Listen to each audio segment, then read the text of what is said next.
Yes, we can see now. Okay. So, good morning, everyone. We'll be looking at exploitation and escalation in Kubernetes. Uh, I'll tell you about myself a bit. I am a cybersecurity researcher at ONUX, and I hold my CPH from Mile 2. I've worked on implementation of connected threat defense framework during my previous internship, and I've worked and have experience in web and mobile application penetration testing. Also, I love developing tools. I like coding them to automate the testing. I've I also have experience in creating labs and have worked on firewalls. I'm excited about today's talk, and you can connect with me on LinkedIn. That's my LinkedIn handle. So, to start with our presentation, long time ago, applications were. Is my Sorry voice to and interrupt. presentation clear? Yes, we can hear you. Can you please do a in presentation mode? Yes. Yeah, great. Please continue. Okay. So, a long time ago, applications were being hosted and run on a single physical hardware when we needed to scale up and virtualization was included. And now we are using container. So long story short, traditionally applications were run on like many on physical servers, many of them, which weren't even a bit scalable. We needed to run multiple applications on the server we have. So, as a solution, virtualization was proposed. It was introduced which made us able to run multiple virtual machines on a single physical server, because we won't be buying and putting up a lot of servers each time we need to run a new application, and that would be done using the Hyper-V or VMware. And now we have containers that has relaxed isolation properties to share the OS of our server, and which makes them lightweight and portable. Containers are packed up code that and along with its dependencies required for the application to run reliably across the cloud or environments. So our main resources for today's talk would be the Kubernetes project itself, the online Kata Coda platform on which we'll be practicing our exploitation and escalation, and the guide to Madhu Akula's Kubernetes code that's intentionally vulnerable. So let's log in to our Kubernetes code account. And if you don't have one, you need to make one and start the scenario. In the order, you need to launch the cluster and you change the directory, and you'll have to set up Goat to access it. So I'll do that.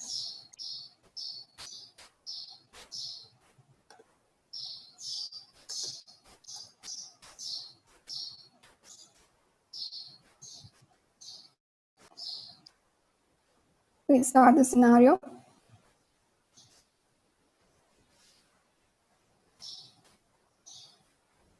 Okay, we get our cluster running. You just need to click on these and it will do the task for you.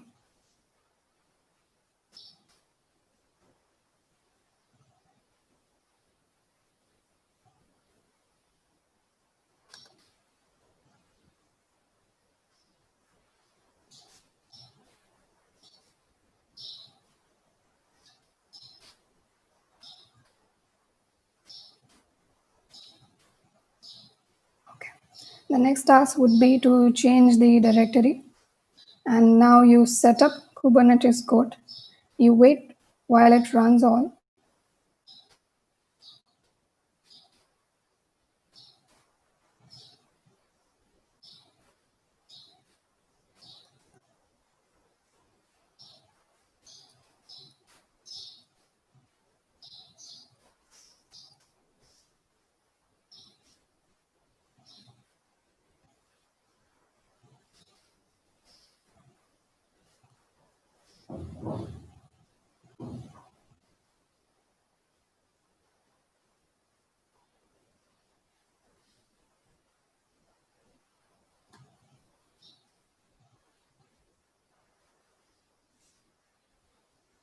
It's taking a longer than usual, but it'll get over soon.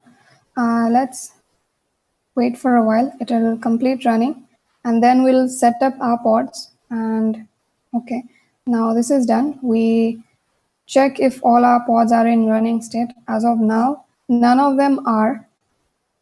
And then we'll wait for a while, let them get set up.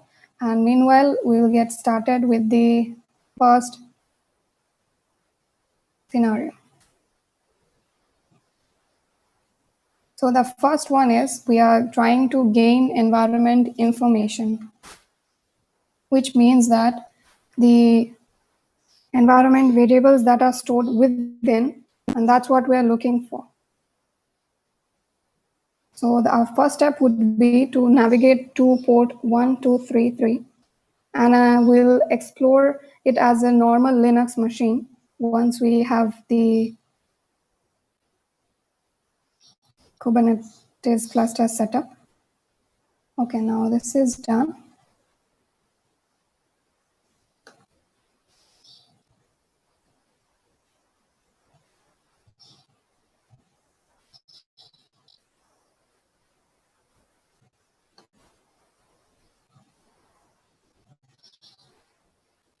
We'll check again if all of them are running. This one still needs to be set up.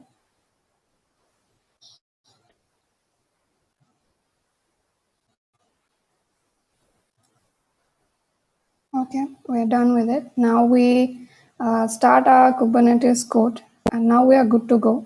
So we need to go to port 1233. We have a tab here to access the custom port.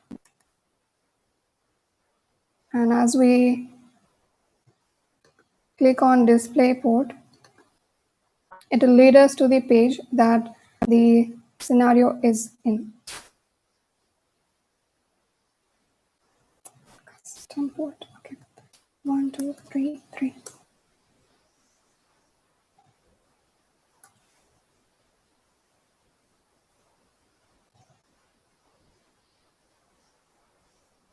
And this is our first scenario. So as we have it in the question itself, what we are trying to achieve, we now explore this as a normal Linux machine. What we have are various directories, and for those who are familiar, we usually have environment variables in the home directory. So we go to it and try to print the environment variables. The scenario stated that we are looking for a vault key. This is what it states, that go ahead and find the vault key. So whatever we obtain should be in the form of something vault key equal to something. And so we'll try to find it. It's not visible to find it in all these printed lines. So we'll get more specific.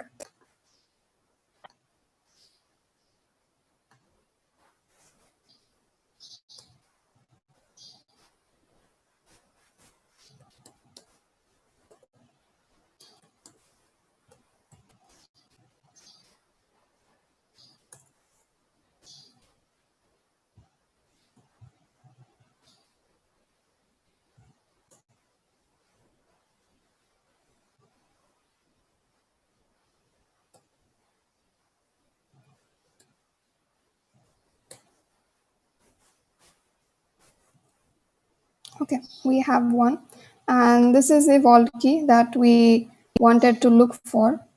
Or the other way, old school, you could find it in all these lines, but it would be time consuming. Here it is. Okay, so our next scenario is to find sensitive keys in code bases. Why we need this is because developers usually commit sensitive information not deliberately, but maybe due to some mistake or mishap, some sensitive information gets uploaded. And so we need to find if any of them exists. So our first step would be the scenario states that we need to navigate to the port 1230. So that's what we'll do. We'll go to the custom port page. We'll refresh it because we no longer need this port. And we now need the port 1230. Okay, this is what it shows, which tells us that Git is being used here. We know that it is using Git, and if a .git folder is present, what we could do is we could clone the repo, the repository, and in that directory, we go through the log information. And in that, for a given commit, we can do git checkout version and see if any information is in the .env file. Or another method would be to directly access the container for analysis, and that's what we'll do. So our first command would be this.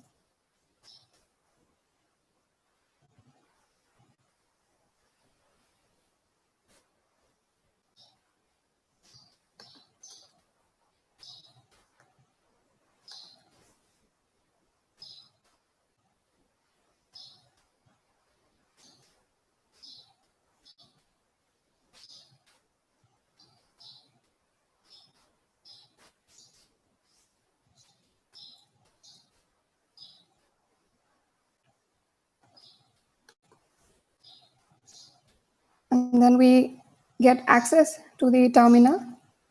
And now that we have it, we'll use the utility trufflehawk that lets us see the flag or any secret information contained within.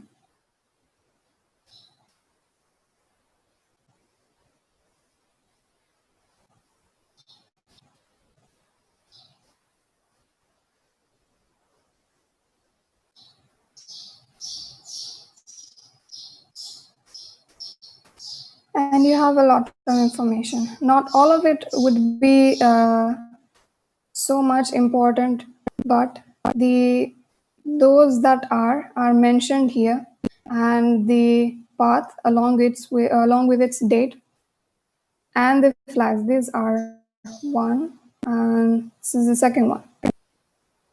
This was our second scenario. Moving on to the next is the third one, which is NODEPORT exposed services. Now in here, we try to get a list of external IPs for nodes and check if we could access them, those that are open, we could get connection to them. And if we can, we could exploit it as per the configured services. So first, what we need to do is look for open ports, and we do that using the following command: kubectl get nodes -o wide.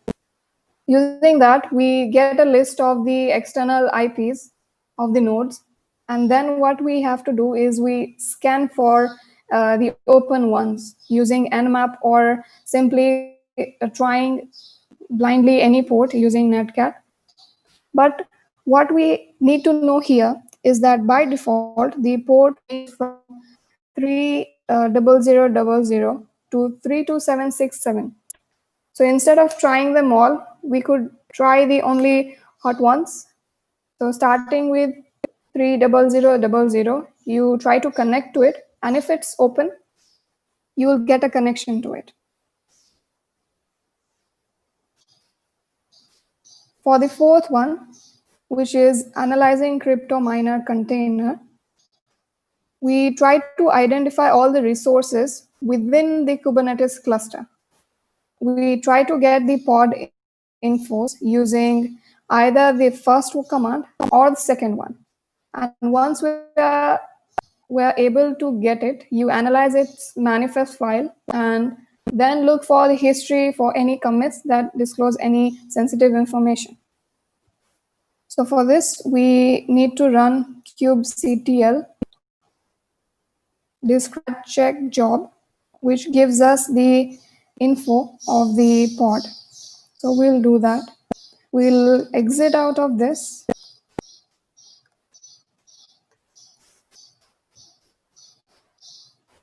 and we see if we have any running. So yes, this is the one, and it is running, yes. Okay, now we try to get the jobs that are running. kubectl get jobs.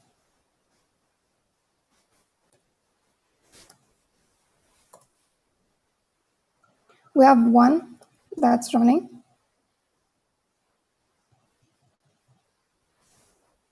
To view them all, we get this. We use the following command, and that's it gives us the same. We have one only here, but in your case, you might come across more than one. Now we try the second one to describe and get the details of what's running, how.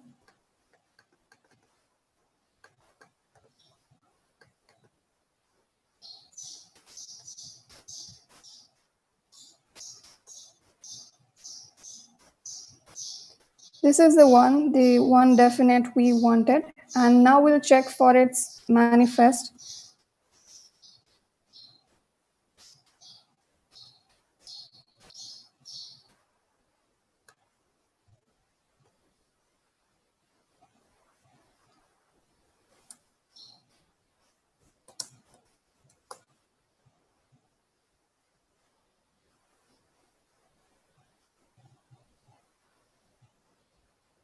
This is the image it's running, and the version is 1.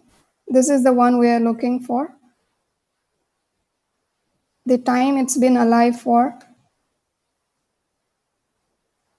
and that's the image ID. So now we have the image that it is running, and on running Docker history node trunk,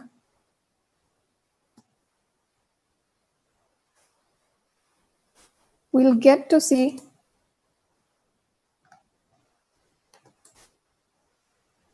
if there's anything juicy found. In here, we don't have as of now, but if your cluster is running something fishy, you might get the output as required. The next one is Docker CIS benchmark analysis, which is similar to this one, which is Kubernetes CIS benchmark analysis. So what we'll do is we first of all need to launch, we need to deploy our Docker bench security. The benchmarks we need to be set, and then we analyze it, whether it's up to our marks or not. So we'll do the Kubernetes CIS benchmark analysis, and for that, we need to first deploy the kubebench as a job, and for that, we need to execute the following two commands.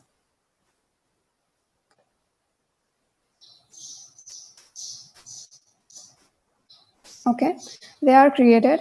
Now we get the jobs.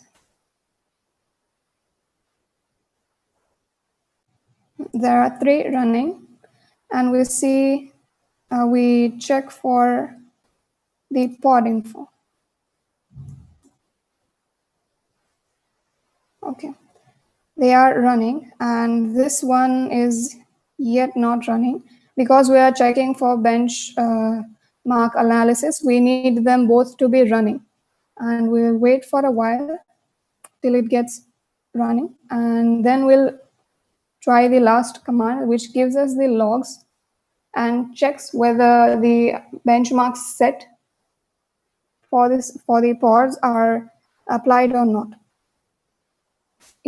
We have to identify whether it's running according to the benchmarks set. So let's run the previous command again to check whether it's running or not.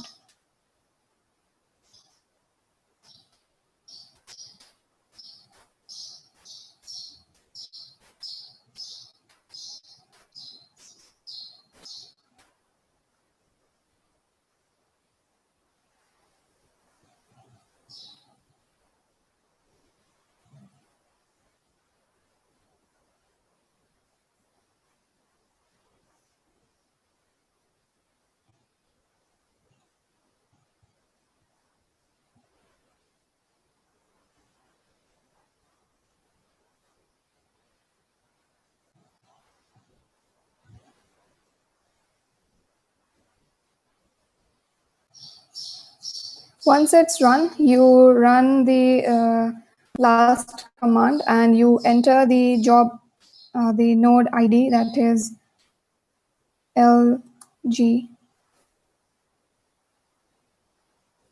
and you will get the following logs. The starting would be the trials done, which either passes or fails, and if it is something severe, it will be mentioned as well. So using this, you could improve your cluster and secure it. And lastly, we have the summary of the checks that passed or failed. So this was the benchmark analysis. Our next one is Docker in Docker exploitation. In here, what we try to do is access a page, and if it is vulnerable, we'll be able to exploit it. So first we have to navigate to the port 1231 and enter the username and password to access the page. So we'll do that. We try to access port 1231. Let's refresh it. Enter the port. Okay. So our username is admin and the password is Kubernetes root.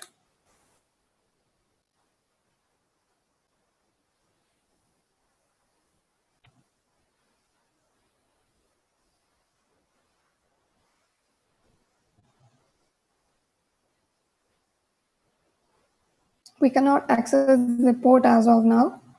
Let's move to the next one and we'll come back to the same practical, which is the seventh one. We'll come back to it if the port is accessible. The eighth one is the Helm version 2 tiller to pawn the cluster. By default, the Helm version 2 deployment has a full cluster admin access privilege. So if you install it, when you install it, by default, it is in the kube system namespace with the Tiller deployment service, and that is again by default on port 44134. So what we try to do is, let's get started with the scenario first. We need to run the first command to access the scenario. So we go to the terminal and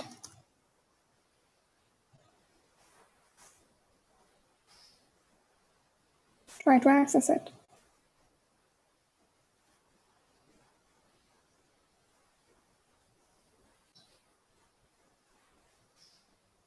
Okay, we have the access now, and we, as I mentioned about the port 44134, we try to connect to it, see if it's open.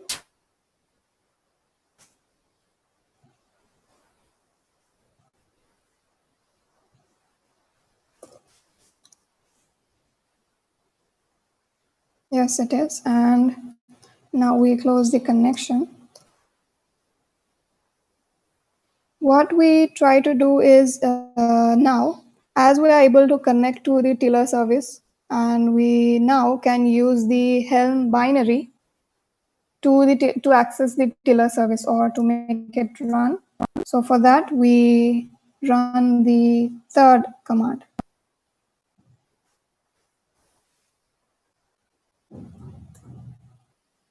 We see and we confirm that it is version 2, and so yes, we can access it. So now we access our Kubernetes secrets from the cluster with cluster cube space cube system namespace.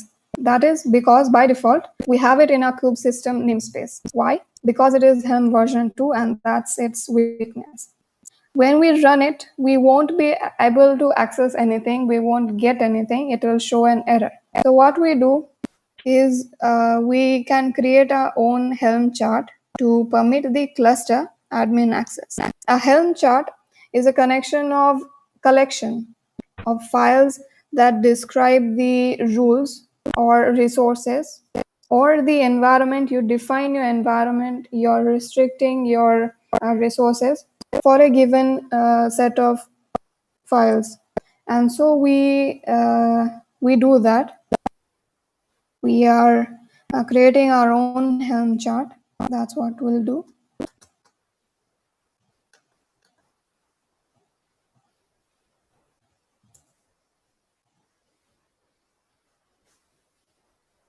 Now that we have it, the pawn chart is deployed by default. In whatsoever account it is, the account has admin access, just as we discussed before. So let's try to access the secrets in it. Now these secrets might mean some sensitive information or any keys or IDs or password or any possible thing you could think of that developers might miss removing while committing their final codes. So this is what we were after, and we have our secrets. This was end of the 8th scenario. Moving on to the 9th one, which is container escape to access host system. We see that in this scenario, we need to navigate to port 1233. So let me just check if we can access port 1233 first. I think this 7th one opened up. Yes. Okay, so this is it. We were supposed to come back to it once the port was accessible. So in this scenario, let me remind you what we were talking about, that in the DIND exploitation, we access the port 1231. You enter the username and password and try to exploit to gain access to the host system. And on looking on the scenario, we could see that there is a possible injection vulnerability existing. So let's try with a semicolon, and it does run it. Then we'll try another command. You have UID 0, that's the root. And then we try various commands. You could run any of these and they will run because the vulnerability exists. And we try to, let's try this one where we download the binary of Docker binary.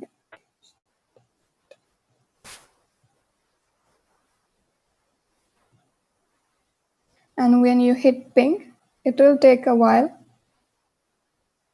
to get it running.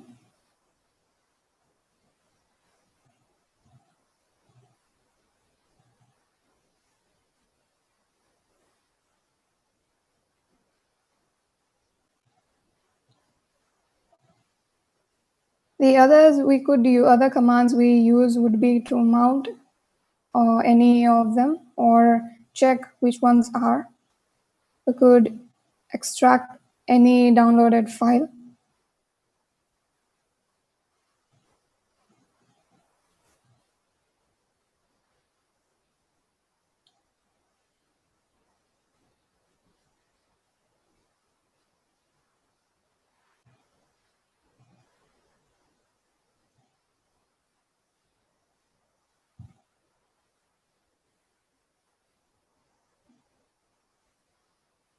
I think this might take time. Let's run another one. So we run mount.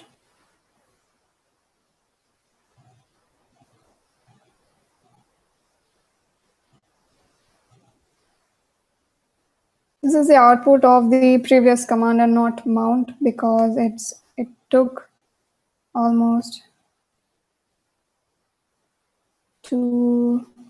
71 seconds to get downloaded. This is what we are trying to do, and it's done. And now let's try another command. Okay, so this runs too, and we see there is a docker.sock existing, and we try to exploit it. The what we downloaded, we could also extract it and check what else we could do for it. But I'll show you only the one of each kind. And so we run the try accessing the docker.sock.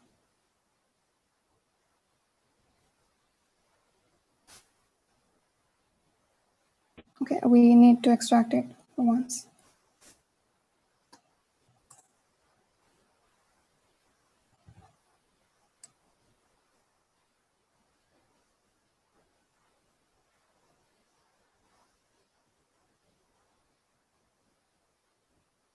It will take a few seconds to run, and then we'll run the next commands, which are this one and the docker.sock images.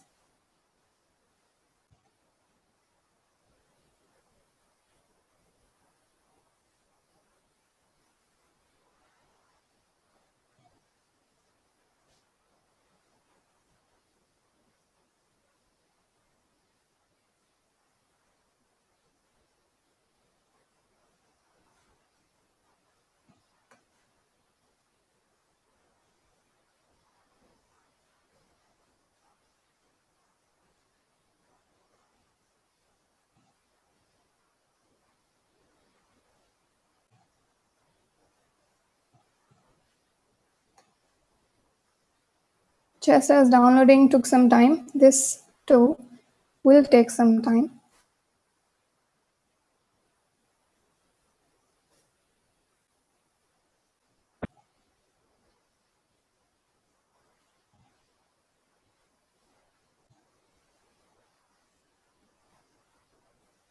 While this is being run, let's move to the second scenario, the next one, which was container escape to access host. In here, what we try to do is we try to view what is in the config file of our Kubernetes cluster. And we see that upon navigating to the port 1233, we have root access to it once we run ID. And then we try to gain host system access. The node level host system access of the node level Kubernetes configuration. And then we use kubelet config to perform the cluster-wide resources. Okay, so the command we did, it's done. And now this, where were we? We were on the 7th one. So when you run these both, they'll run perfectly without an error. And now we move to the next one, which is container escape. And for that, we need to navigate to port 1233. So let's refresh this page. We try to access 1233.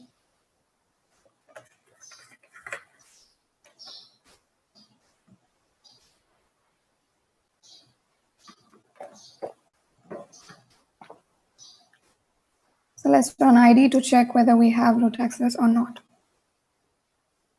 Okay. Then we explore it as a normal Linux system, and that is, we list what we have, check what all directories we have, and then we go to the host system, see what we have there. So first step would be the following. We have this many listed directories, and out of these, we are interested in the host system.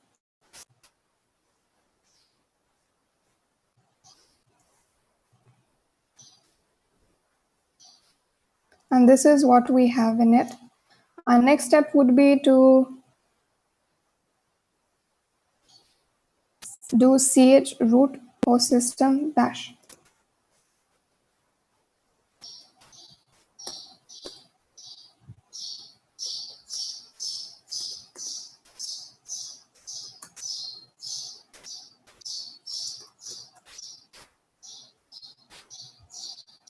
Now we're accessing a node, and then we do docker ps.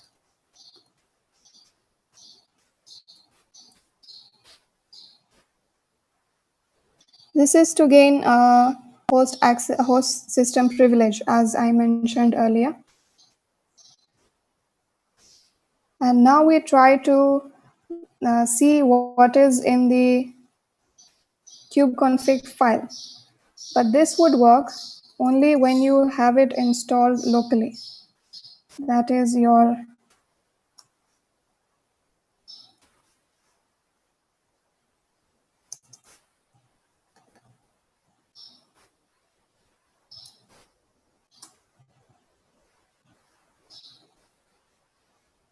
that is when you have it locally installed.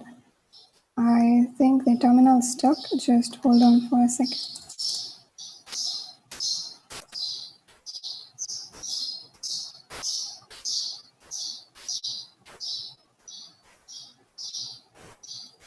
Okay. So we are trying to view what is in the kubeconfig file.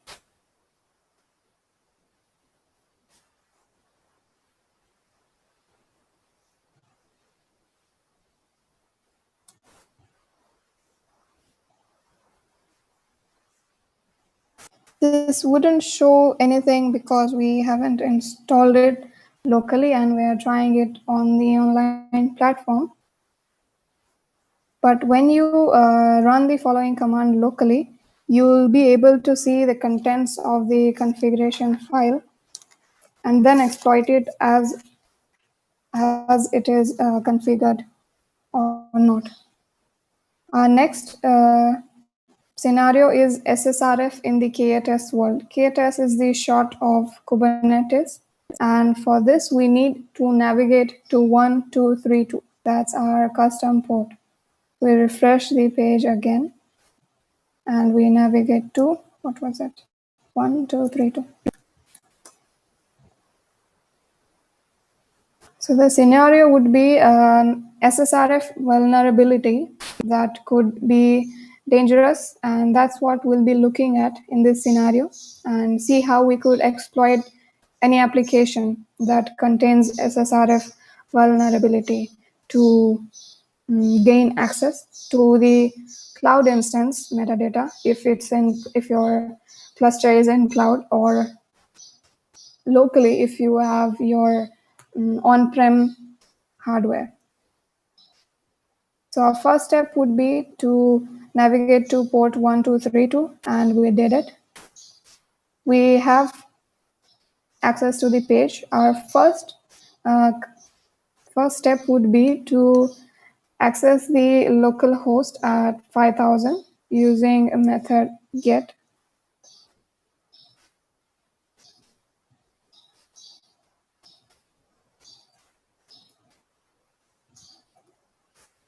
We don't need to mention any header because it is not required.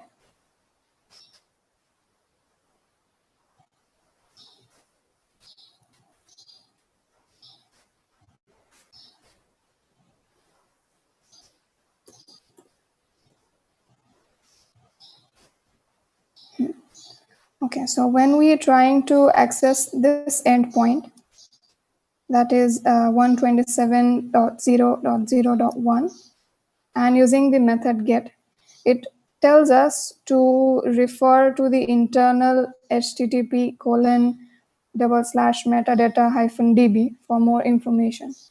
And here's our clue. So we now try to access this using the same method.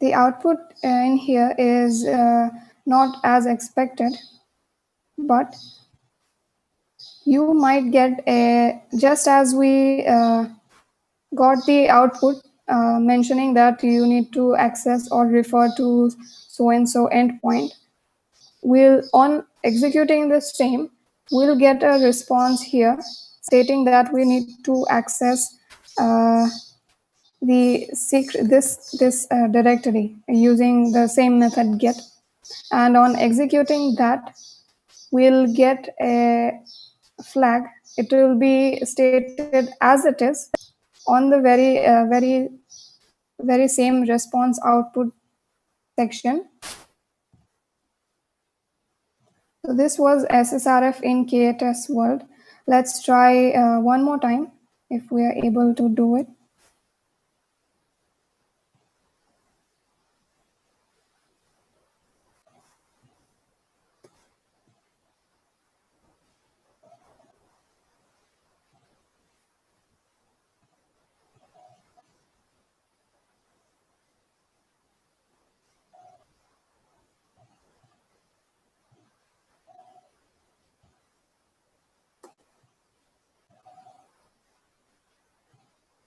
Okay, we have it.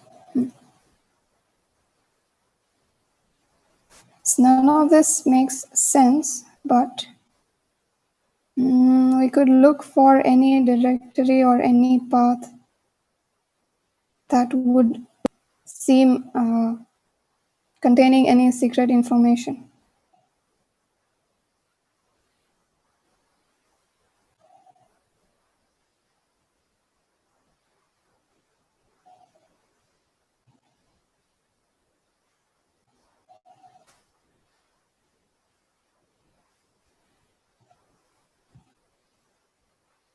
This is just another error, but you'll get a response mentioning to access the following page. And when you do that, you will get the flag. Let's enter the following location, the same method get, and you'll get a flag here in the response section.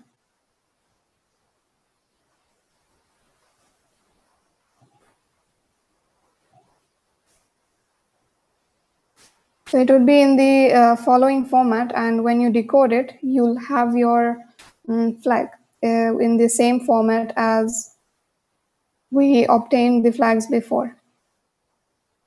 Our last scenario today is DOSing the resources, the memory or the CPU. And for that, we need to navigate to port 1236. So custom port page, we navigate to 1236. And our first step would be to run stress it, which means that you try to DOS it using the following command. In what case would this work is if any deployment pod has no set resource limits of consumption in the manifest file, as we had seen earlier.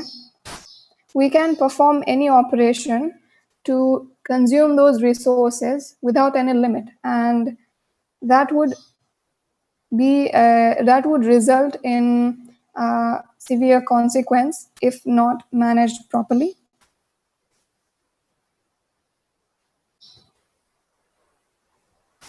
So we run.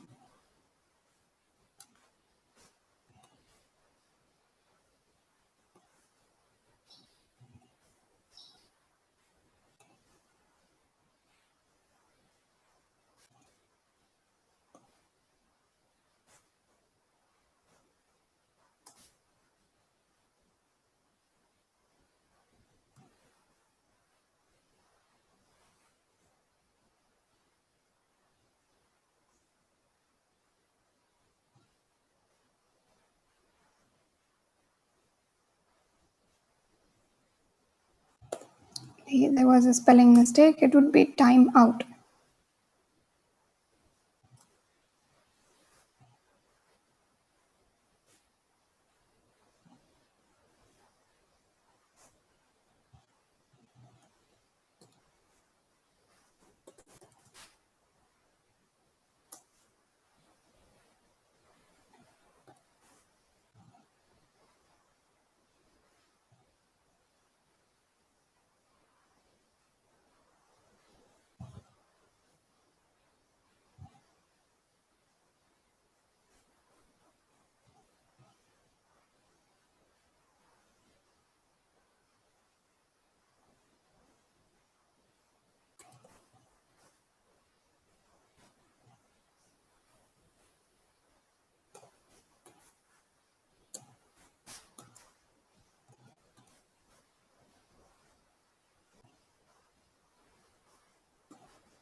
I need to figure out what's wrong with this, but when you run it, it'll, in layman language, it will hang up and it will wait for whatever time you've mentioned here. And using the pod handler check command, you could check the amount of resources consumed before and after your attack. So these were the 11 scenarios out of many of the Kubernetes Goat project. You could access it, and the guide by Madhu Akula is provided, and it contains solutions to all the scenarios. And if you face any difficulty, you could either follow the guide or you could contact me or Null, and you will have your answers. Are there any questions you'd like to be answered? Please, you're welcome.